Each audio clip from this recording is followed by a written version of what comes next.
Welcome to this week's episode of Coffee with the Journalist, brought to you by OnePitch. The guests on our show include some of the most notable journalists from the top US-based publications who cover topics including technology, lifestyle and culture, health, science, consumer products, and business news. We discuss their role, the types of stories they cover, what their inbox looks like, and how they connect with sources. Today we're joined by David Carnoy, an executive editor for CNET. David joined CNET in April of 2000 and covers gadgets, tech, and e-publishing. David started his career in 1989 as an editorial assistant and has held other positions including editorial director and senior editor. On the episode today, David tells us more about how many gadgets he receives for review, what and when he prefers to hear about products, his career as a novelist, and more. Let's hear more from David now. Welcome, everyone. This is Coffee with the Journalist. I'm Beck Bamberger. This is the first show we're taping in 2021. This is super excited. And I actually have coffee today. And we're so delighted. We have David Carnoy on, who's the executive editor of CNET. I know a lot of you guys know his stuff and his material. He writes extensively on a lot of our favorite products, among various other things. David, thank you for being here. Thanks for having me. I actually was looking at your AirPods accessories for 2021 article just recently. Appreciate that piece. I have to update it soon. Oh, are they coming out with another one? No, but they're always coming out with stuff. So I know. Got to keep it fresh. Constant. Well, speaking of fresh, is there anything going on that is decent in your inbox in terms of pitches? Do you get a bunch? I get a lot, and then we're obviously facing CES, the virtual CES, in about a week. So I'm getting a ton of those pitches. I also get a lot of pitches from Chinese companies, which can be a little challenging too. Oh, how do those pitches look? The funny part is they always, for some reason, it's lost in translation or something. They always say, "Can we make a collaboration?" And so I don't do collaborations. You send me the stuff, and I decided whether to do something on it. So it's a little weird. I just try to point that out to people where I'm not doing collaborations. Yes. We try to keep things on one side of the wall. So, Given the type of stuff that you cover, which is on products specifically, of course, all tech products, do you get a bunch of stuff? How are you doing this in COVID to touch and feel and do everything? My wife is going to kill me if I get any more stuff in. So I'm trying to limit it. And it's more challenging to send things back. At the office, we do have a guy who helps out with that. And so that becomes more me. And the companies are pretty good about it, including labels and stuff like that. Return that is labels, helpful, right? But all in all, I'm just trying to be a little bit more selective in terms of what I get in. We were actually bought recently by Red Ventures. And so we have not been back in the office since March. And we actually have to move out of the office. So I have to figure out how to get some stuff out and send some stuff back. And so that's the bigger logistical challenge right now. And you just passed 20 years. Is that right? Yes. At CNET? Yes, Dang. Unfortunately, in the middle of the pandemic. So I didn't get a lunch. I didn't get any sort of... Yeah, it was April 2020, but 20 years. Wow, at CNET. Yeah. We'll talk a little bit more about that. But back to the inbox. Do you have a system of how you sort through pitches?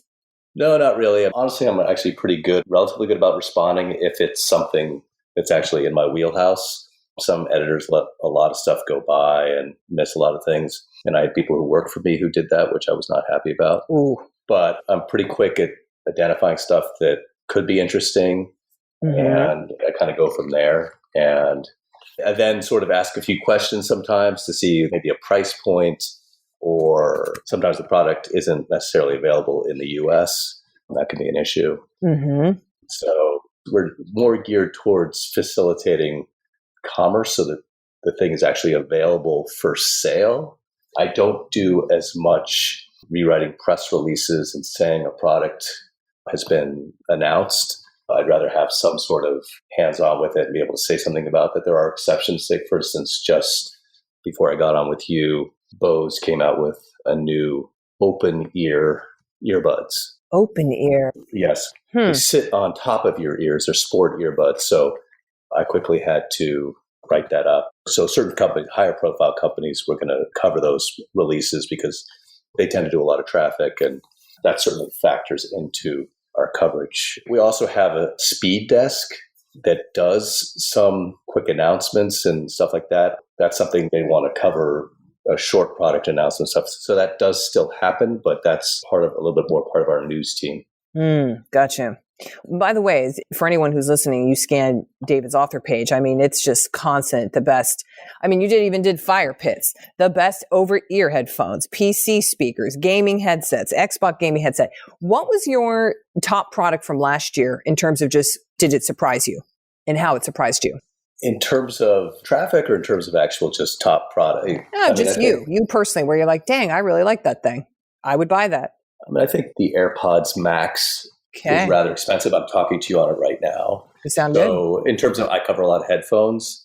And so to do a higher end headphone, so that was certainly an appealing product, although it's too expensive for some people and it sold out quickly. But I actually spend a lot of time trying to identify our readers, like most people, like good values. So I'm always trying to find stuff that's good for the money. Again, a lot of the Chinese companies that like to do collaborations happen to be the ones putting out some of these true wireless earbuds that are competitors to the AirPods. There's some surprisingly good stuff for only $50, $60 these days. Yeah. I do a fair number of accessories. So I've done a lot of iPhone accessories, iPhone cases. Yes, you have. And some of those are actually pretty cool. But, in terms of earth-shattering stuff, I did personally buy both a PS5 and an Xbox Series X. And by happy with it? Yeah, personally, we actually have a guy on our team who happens to be a shopping ninja, and he offered to get me these things and actually managed to do it. And I said, I Venmo'd him. Wow, for that's money. great. So I personally am not that good at the shopping, but you got someone on your team whose only focus is that. He volunteered, so he gotten a few others for other people too.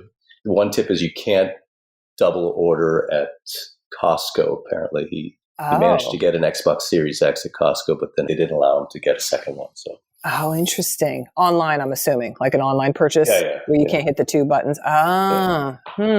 Good Costco tip right there, in case you're trying to snag some hot products.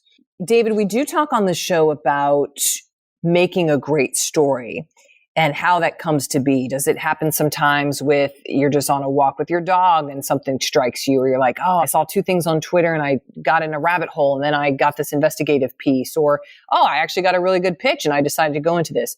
You're a little bit different because you're doing, product, and quite an array of tech products. Is there, though, a way in which you think of, I need to do a piece on this type of product? Yeah, I think sometimes I do some opinion pieces.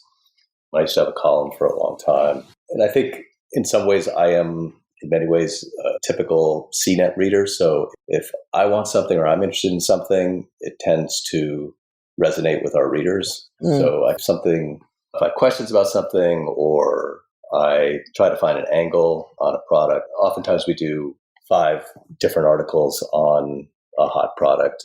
They tend to be Apple, Samsung, Microsoft, the big companies, but everyone's writing about those products. And we try to come up with an angle that people are interested in. I think that's where, and sometimes you have to put yourself out on a limb a little bit. I'm thinking of, you got to have a little bit of creativity in this, because you can't just say, here's a product, here I liked it. Here's a product, here I liked it. Because you come out, by the way, for people who know and are following any of your articles, I mean, you are prolific. You coming out with, in a month, dozens of pieces. So I'm looking at your December. You had a busy December, for example. Honestly, a lot of the times, a lot of the articles are updates, sometimes substantial updates. We tend to, in this world of SEO, people looking for best products, and that tends to be a fair amount of my focus. I'm more into evergreen content.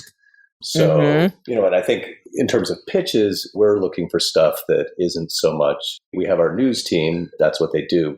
But on our end, we're looking for things that can live for a while, or can be updated, whether that's, some form of guide, or especially around a product category. And, sometimes people will pitch me on a product and I'm like, okay, that's interesting, but I need to put it in context of 3 or 4 other products. And I'll actually ask, hey, can you tell me what some of the competitors are? In some ways, in terms of one tip would be, sometimes you have to include your competitors to actually get a story done on your product. So I know PR people don't like to do that sometimes, but in some ways you could be part of a larger piece. I do things, for instance, like best places to buy online glasses. And there are a gazillion places. I saw that. Yeah.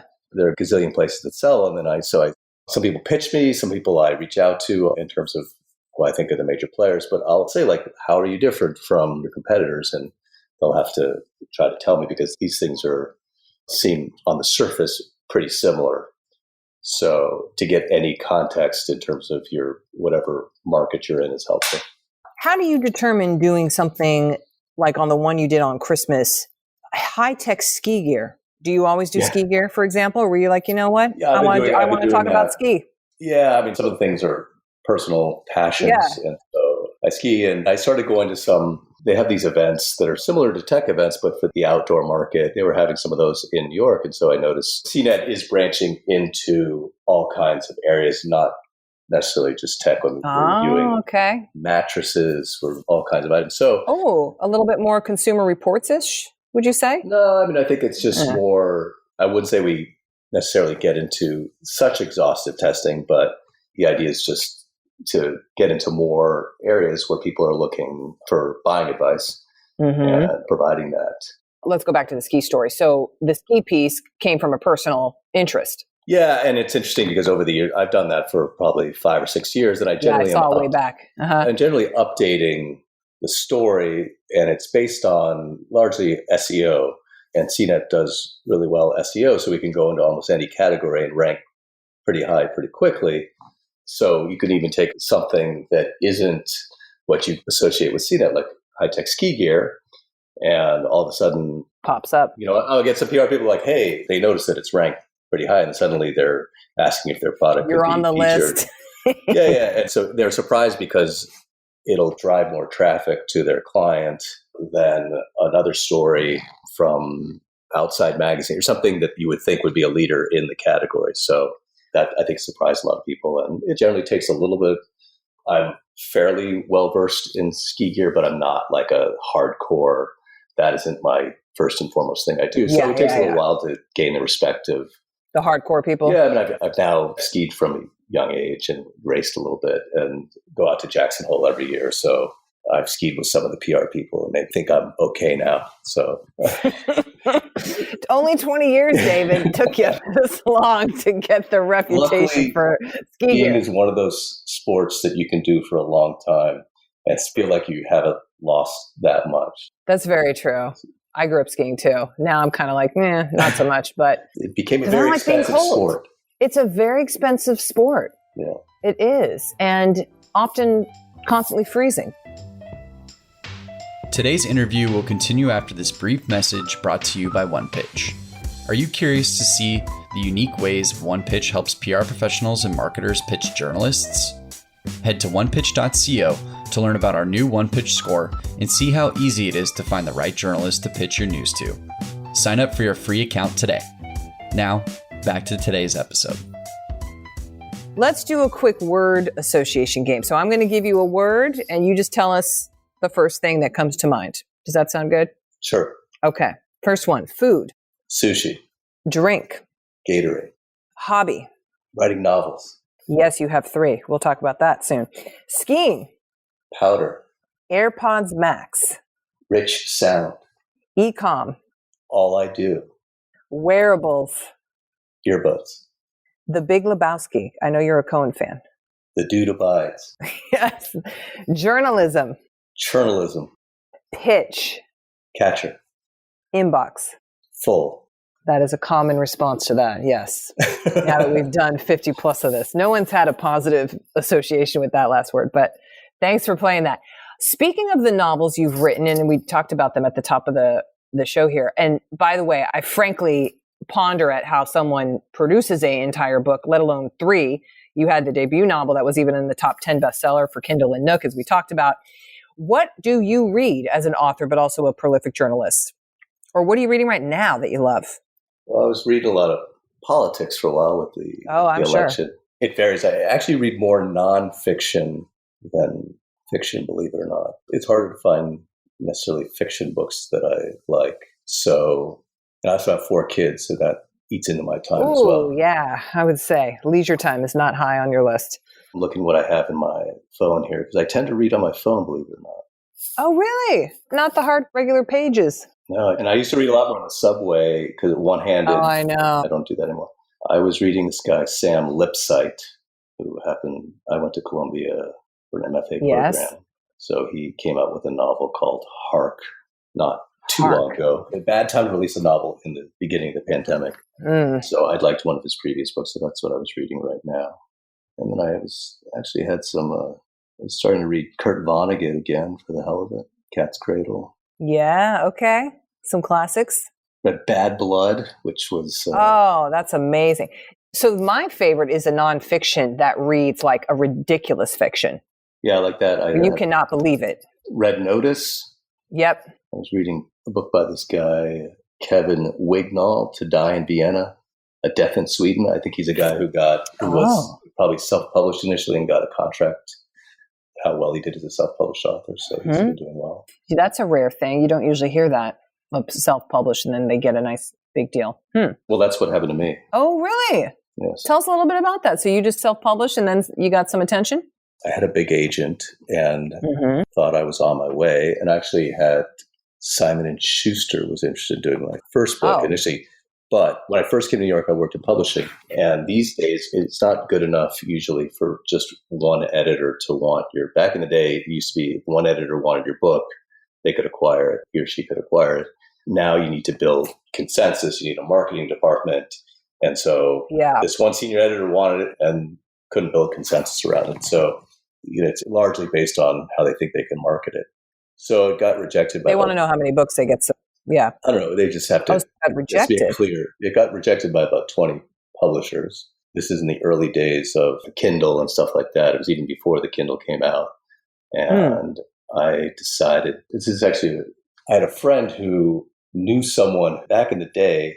There was no iBooks store. Your book had to be an app in the Apple store. So a friend of mine knew this guy who had put together a book with a guy from Romania, a programmer, and he created an app out of my book that I then gave away on the iPhone. He made an app out of your book? I gave it away as a free book, and it went to like number 3. Wow. It's a book in the book of the App Store on the iPhone. It was ahead of the Bible briefly. That was Knife Music. And so what happened, though, was I told my agent that I was going to do this, that I was going to try to self-publish. And so that was part of the whole deal. And what happened was initially the app was rejected. I get this email from the guy in Romania saying, I can't believe this. Your book was rejected by Apple for profanity. What? It was great because they highlighted some swear words in the book and I could just screenshot it. And I was like disappointed at first. I was like, whoa, this is a PR opportunity. Way to look at that. Yes. So I had some friends who worked for other competing sites like in Gadget and stuff like that. So I said, hey, Apple is censoring books, and sent them the screenshot. And they... Wow. Savvy. Look how savvy that is. Yes. I'd been pitched in the past. You knew what to do. Unfortunately, because I was much more motivated back then, it's a full-time job to do publicity, as we know. As an author. As an author and in general, to promote yourself, it's a skill. To promote products, whatever it is, it does take a certain amount of skill. So I respect PR people. I was just going to say, sounds like you got respect. Who are able to break through and pitch. So through that and doing crazy stuff to get publicity for the book, actually, my agent ended up on TV. Your agent did, not you? What is wrong with this situation? I knew the tech reporter for New York One, which is the local station. Yes. And so I kept saying, the self-publishing thing is big. It's going to be big. You should do something on it. And then one day he just called me up and said, okay, let's go for it. So he did a whole segment on me, the book. And then he said, hey, can I call up your agent? And ironically, because my agent was on TV and some editors saw him, they requested the book from him. And then the book was sold within a week. I'm blown away about the app, then the rejection of the app, the profanity. You turned that into a PR opportunity. Your agent was on TV, and then that's how you sold the book. This is like a PR dream. All of this. It's wow. This is the best book story I've heard. Amazing. If it had been made into a movie, it would have been better, but that a little bit, yeah. Oh, man. Well, thank you for sharing that with us. That was Knife Music, and then I did 2 others. Yes. And I should have done a 4th, but I have not done it. Well, you got a couple things going on, like 4 kids and a full-time job. Yeah, a lot of respect to you. Thank you. Gosh. Well, speaking of 20 years now it's CNET, and that precedes, and you had a couple other jobs before that, such as being an editor at Success Magazine. We always ask this, which is, what do you think about the future of journalism? I do think I had worked a long time ago for the Village Voice, a guy who investigated reporter named Wayne Barrett. He wrote a book about Trump and happened to die. So he would have been a great source. So I think investigative journalism, there's a huge place for that. That's obviously a vital part of journalism world. I think what I do, I sometimes get to practice certain things that require investigations to try to get to the truth. Our news team tends to do more of that. I think in our world, I also do some videos. So that was a big part of what we also do. It's about being prolific now. And the best, whether it's Maggie Haberman at the New York Times churning out one article after another on politics. And same is true for whatever field you're in the tech. You have to constantly be in front of readers and constantly being out there. So that's why I refer to it a little bit more as journalism, churning stuff out.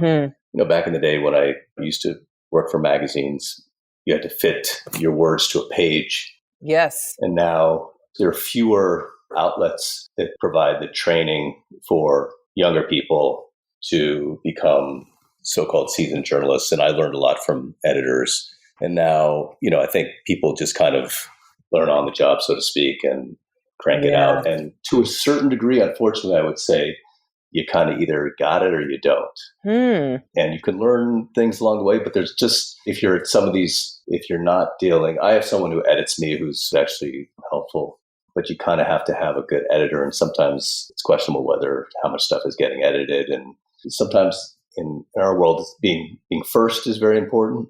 Yes. So getting the scoops and all that sort of stuff. So, whether it's your relationships, I think the writing, at least in what I do, it certainly varies in terms of quality. So that's one of the things. We have some seasoned people on our news team who are very good and seasoned editors who can really massage things. But we always joked about whether it was David Pogue or Walt Mossberg at the New York Times or Wall Street Journal.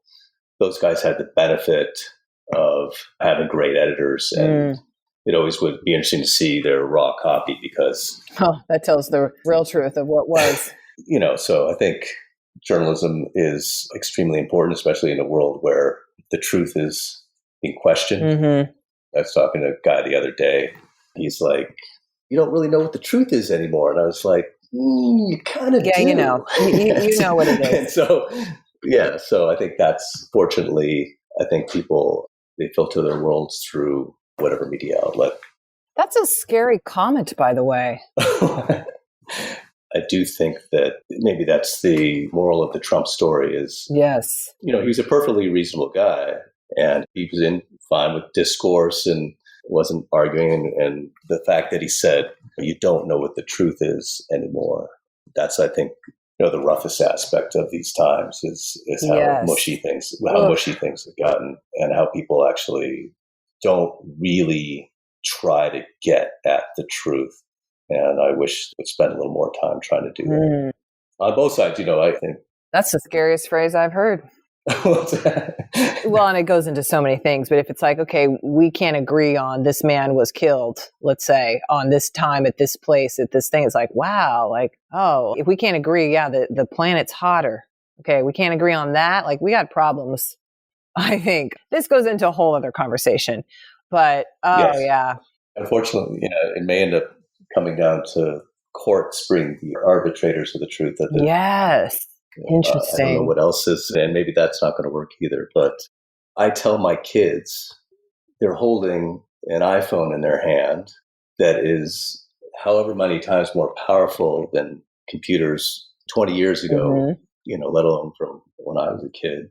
And they're playing games. I said, you have this world that you have access to all this knowledge. And that's the irony of everything, is that everyone has access to all this knowledge. And yet no one is necessarily smarter. Yeah. Fascinating, isn't it? The movie Idiocracy and all that stuff. But I think it's unfortunate that, you have such a powerful thing in your hand that you can research anything. And I'll look at both sides. I follow both some right-wing and left-wing people and stuff like that, just to see See what both sides, yeah. Yeah. So and I think certainly in the tech world, the challenges are with speed, trying to be accurate. And to give you an example, with the AirPods Max, I was one of the few people who got an early sample, and I got it at around 12 noon on a Wednesday, and I had to post a video at 9 a.m. the next morning along with a story. And I had to shoot my own video. In the pandemic, where video guys are not shooting. So I'm competing with YouTubers who have their own sort of space. And I'm more of a writer but I'm trying to say something valuable about the AirPods Max. Everyone wants to know, is it really worth $550? How's it compared to Sony and Bose headphones? And so I said they had the best noise canceling. And people were just irate with me, meaning like the Sony fans.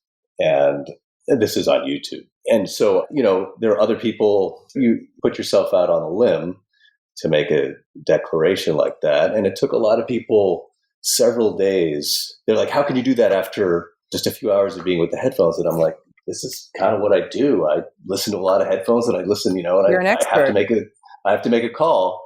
This was my call. And not always completely accurate, and I'll correct myself. But I think those are the challenges, the speed with accuracy. Yes. And making sure you reach out and try to cover your bases. And the journalism, the web, you can always make corrections, and you can always add and update your story. But if it's helpful in terms of your angle, but that to me is at the center of the world is obviously moving so fast. And you realize with newspapers like the New York Times, if you really know a subject, you realize that maybe they're not so as accurate as you think, and they're better with some subjects than others. So I think there's no definitive source of what our publication's biased or not. These people are always attacking me on YouTube. You're an Apple fanboy. You're a, whatever. And I'm like, I think all these are huge corporations. I'm not a fan of any huge corporation. Yeah. But if they make a good product, I'm going to say it's a good product. If they do some things that are not good, I'll say that they're not good. So, I have Windows machines, I have Macs, I have Samsung products, I have Apple products and Android. So I try to remain above the fray and just try to give people the best advice that I can. And we really try to put things in context for people, compare the products. So in terms of the types of pitches, I think where PR people can fall down a little bit is not being totally knowledgeable about the product. Of what they're actually pitching. Yeah, and sometimes some of the funny stories are, it's always interesting to see a company come out with a new product, and you can see whether they're trying to frame it from a marketing standpoint or PR standpoint. I often tell people, look, you can go with kind of just 2, maybe 3 things to really highlight. And where it gets complicated is when a product is trying to do too many things at once, and I have to explain what the product does and frame it for them. Yeah, not good. If I'm doing the job of either the marketing person or the PR person, that becomes a problem. And sometimes I'll do it. Sometimes it's worth the effort. What will happen is you'll see that internally there's been an argument over why maybe they didn't include a feature, why they designed something a certain way. And the product will be presented to me, and I'll say, well, why didn't you do this? Or why wasn't it like this? And you'll see the PR person will be like, I told you. You could see almost like, and then they take that back to their client, like, see? No, they've already had the discussion, and there's 2 factions, and one faction, they get the feedback from, they're like, okay. Now you really are listening. Oh, man. We've had that before. I think the best advice that I try to give PR people is write a headline for it and write the deck, the subhead, because that's what we're dealing with. As editors and writers, you're thinking like, what headline am I going to put on this story? And how is it going to get attention? Why is it going to be worthwhile for me why are readers going to jump on the story because I wrote a good headline for it? And sometimes that's the biggest problem is like, something's either like a little bit too boring, or sometimes we'll help a company out and I'll put a great headline on it, but it's something that they should almost come at you with at the beginning. And if you have you can't have too many things in a headline. It has to be one headline. Concise. So that's what exactly. That's great to hear, because this is on me speaking as a BAM person, but we put the actual fictional headlines in decks to clients to show them. I'm just glad to hear exactly your advice on that. So that's helpful. Well, let's do this, David. I know we have kind of some limited time here, but we have our favorite part, which is the Mad Libs. And often they are shockingly accurate. Sometimes they're just silly, but sometimes they're shockingly accurate. And sometimes we laugh a lot. So we'll have to see. So I'll tee up the word or the phrase, and then as we go along here, I'm going to fill it in, if that sounds good, and I'll read it back to you. Okay. What's a catchphrase, first off? Any catchphrase? Think different. Think different. What about a scare phrase that you would hear in your job in journalism? A scare phrase in terms of? Something scary. I think what I mentioned earlier, can we collaborate on this? Oh, can we collaborate? Yes. Okay, what about a positive thing or like an empowering buzzword you'd hear? Resonate, maybe? Resonate? Yeah. It's something that in terms of what a PR person would say in a pitch. No, we'll get to that in a second, but just something that you get as a journalist that's a positive thing, if anything. Respect, for example. Just kudos or... Okay, kudos. Respect. I'll put fan kudos. Okay. How about an adjective? Speedy. Speed? Or speedy. Yeah, speedy. Okay. A part of a pitch. Which part of it, or? Any part. Price. Okay, another adjective. Smart. And then another part of a pitch. Bullet points. Yes. Okay, an amount of time. 24 hours. 24 hours. An adjective. Savvy. Oh, heard a little doorbell back there. Your next product right there, David. It's coming for you right now. Okay. Singular noun. We're almost done. Singular noun. Mm-hmm. Game. A game. Great. And what about a topic? Audio. Okay. All right. 2 more here. A verb ending in ing. Slacking. Mm-hmm. And then just a verb. Drive. Okay, here we go. Here's the whole phrase. To me, tech journalism is think different. It consists of, can we collaborate? Asks, and fan kudos on the daily. If a pitch has a speedy price, I will absolutely respond to it. However, if a pitch has a smart number of bullet points, you can expect no reply from me. If 24 hours goes by and you don't see an email back from me, you can just assume I'm not savvy about it. The best stories always have a game and are usually about audio. And the best way to reach me is by slacking it to me, but you can also drive it over to me. There you go, David. All right. Thank you so much. Thanks for playing that too. We love those. Those are sometimes fun and just accurate. But thank you for being on. Congrats to your book success. And thank you for sharing that great story with us. And I will not be sending you products to your house so that your wife doesn't get mad. That's my takeaway. Thank you. I appreciate it. Thanks for listening to this week's episode of Coffee with the Journalist featuring David Carnoy from CNET. If you enjoy listening to our show, make sure to subscribe on iTunes, Spotify, Google Podcasts, and anywhere else you listen to podcasts. And if you have a moment, please leave us a review to share your thoughts about the show and today's guest. To learn more about the latest tools on OnePitch, head to our website at onepitch.co. We'll see you all next week with a brand new guest and even more insights about the journalist you want to learn more about. Until then, start great stories.